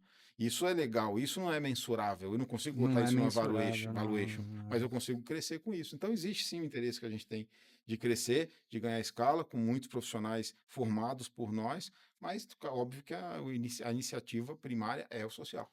Tem que Até ser. porque o maior desconforto nosso a gente já faz isso acho que todos os dias. Hoje quem é um pouco mais consciente, você já olha para o Brasil de forma geral e você começa a apontar no dedo, poxa, educação deficitária, a segurança, a saúde, pô, legal. E você tá fazendo o quê? Então a nossa Tá maior Exatamente. tudo errado, você provocação não faz sempre nada. tem sido essa. Poxa, beleza, eu reclamo da educação, mas graças a Deus eu tenho recursos para pagar. Eu reclamo da saúde, mas eu tenho recursos para pagar. A segurança, a mesma coisa. Mas e eu tô fazendo o quê? Como empresa, como um cidadão. Então Você, esse projeto a gente Você, colocamos de pé com esse objetivo final, de prestar um retorno para a sociedade, de tudo que a gente conseguiu até agora e vamos continuar construindo. se nós não fazemos isso, nós estamos concedendo esse espaço para o Estado, né?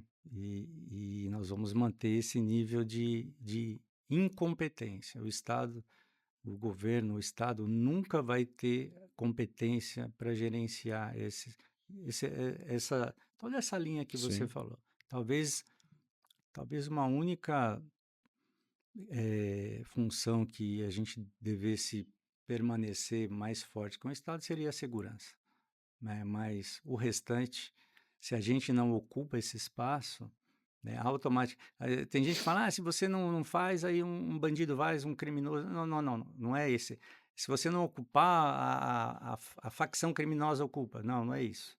Se nós não fizermos, o Estado ocupa isso. E o Estado é o nosso maior foco de incompetência. Né? Ele é muito grande, muito inchado, muito burocrático, muito intervencionista, engessado. engessado, né? Então, mas também nós estamos concedendo esse espaço para eles. Você vai reclamar do exato. quê? Né? Então Ah, vamos trabalhar, né? Tem um ditado chinês que eu falava muito quando eu era tinha um cargo ainda com os residentes, com mais pessoas, que eu tinha um cargo acima de muitas pessoas, né? Era muito fácil a pessoa chegar para mim e reclamar: isso está errado, aquilo está errado. Aí eu falava sempre desse ditado chinês, né? Ao invés de maldizer a escuridão, acenda uma vela, né? A gente precisa aprender a acender a vela e parar de ficar reclamando da escuridão. verdade, iniciativa. Você quer que eu fale da minha filha? Você falou duas coisas do padre da minha filha. Não, Minha filha é, desde os três é um anos elogio. desde os 3, 4 anos de idade, ela já dançava, já rebolava, ela já definiu a profissão dela nos primeiros anos de vida. E ela falava ela ia ser bailarina, e realmente ela teve uma dedicação quase que integral. Ela treinava 8 horas por dia, ia na escola, e estudava à noite e voltava para treinar, sempre com muito foco, né? Isso acabou. E quem tem esse nível de foco, esse nível de comprometimento, ele dificilmente vai se envolver em bobagem, né? Eu Uhum.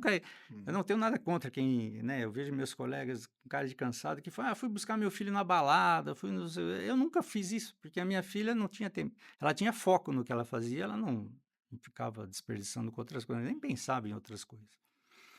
E também um tratorzinho, assim, muito parecido comigo também, e ela acabou indo, fez até o ensino médio, o colegial, Uhum. aqui, aí ela foi fazer a universidade nos Estados Unidos, né? Lá eles têm o curso universitário de dança, isso é muito definido. Ela fez uma dupla graduação, ela fez o curso de dança e ciência do esporte e do movimento. Ela se formou com mérito máximo na universidade dela, né? Ela é Cum laude, que eles falam, né? Ela só tirou nota máxima em todas as disciplinas, nas 2 graduações, né? Nossa. E ela dançava numa companhia lá com a Maria Caruso, também tinha esse lado de profissional, entre aspas, porque o visto dela sempre foi um visto de estudante, né? Então ela participava da companhia, né? Não era um trabalho efetivo. E agora ela está fazendo uma 3ª graduação, está fazendo um doutorado em fisioterapia, né? Porque a carreira de bailarina realmente é muito curta, tem muita lesão, 30 anos com, ali. ela tem 25 anos de idade, 20 anos dançando, 20 anos se machucando, então ela está fazendo esse doutorado em fisioterapia e casou, e mora nos Estados Unidos e Legal. provavelmente eu vou continuar visitando lá. Logo, Que logo, bom. mais vezes, porque tem que vir um neto aí, né? Talvez alguns netinhos aí, né? Vai morar lá, a gente já viu. Vamos dar a saída definitiva dele. Bom. É isso, considerações finais. Quero que todo mundo acompanhe, né, não só as empresas do Grupo Vertic, o Vertic Educacional, o Vertic Cash, DB Saúde. Vocês vão ver o Dr. Marcos correndo lá todo dia. Quase todo dia. Eu, Vai lá. Rogério, quase todo dia. É para o bariátrico tomar vergonha e falar, pô, agora vou seguir uma vida ok. Isso não é um... o meu Instagram, assim, a minha rede social, ela não é para uma autovalorização, uma autopromoção, né? Eu corro, não é para me mostrar como sendo, não, é para, né, mostrar um caminho para as pessoas, né? Olha, saiam de casa, vem correr, vamos fazer uma atividade física, vamos fazer isso que é bom, né? O objetivo é sempre esse, né? Não A é, prática do não é me conselho. eu sou aquilo que eu prego, né? Eu como do jeito que eu falo para vocês comerem. Eu faço esporte do jeito que eu peço, que eu oriento que vocês Estou façam praticando o meu esporte. conselho. Exatamente. Diferente né? daqueles médicos nutricionistas que são gordos. Tem uns assim. É isso aí. É isso. Obrigado, gente. Muito obrigado mesmo, doutor. Não tem nem como agradecer a tua disponibilidade. Vim até aqui Atravessar a dar essa cidade. aula de vida, de empreendedorismo, de educação pra gente. É uma satisfação. Para mim é um gigante. Eu é que agradeço a oportunidade, o Berg, o Guilherme, a Vert, que foi um prazer enorme estar aqui. Me surpreendi com o convite. Achei que você tinha recebido uma mensagem errada. Não, isso não é para mim, né? Mas foi um prazer muito grande e espero que algumas coisas que eu tenha falado sirvam para impulsionar esse projeto de vocês. Para todos. Parabéns. Obrigado Nós que mesmo. agradecemos. E acho que não é por acaso, né? Eu trago isso muito comigo. Acho que algumas coisas que acontecem que antes e durante a gente não entende por quê, entende depois. Exatamente. E acho que um dos pontos que a gente falou foi maravilhosa, o bate-papo foi à tarde, o bate-papo como um todo, mas um dos pontos que é o projeto social é um vazio que a gente já vinha conversando e buscando entre os dois mesmo, e lógico, envolvendo a empresa, entre outras pessoas. E acho que foi o grande ganho da tarde aí, receber tua visita, aprender bastante, trocar esse papo leve. Só agradecer ao senhor. É isso, eu não queria Eu que manter agradeço. comigo a satisfação de conhecer esse homem sozinho. Agora vocês conhecem também. Bora. Obrigado. Um abraço, Valeu. obrigado.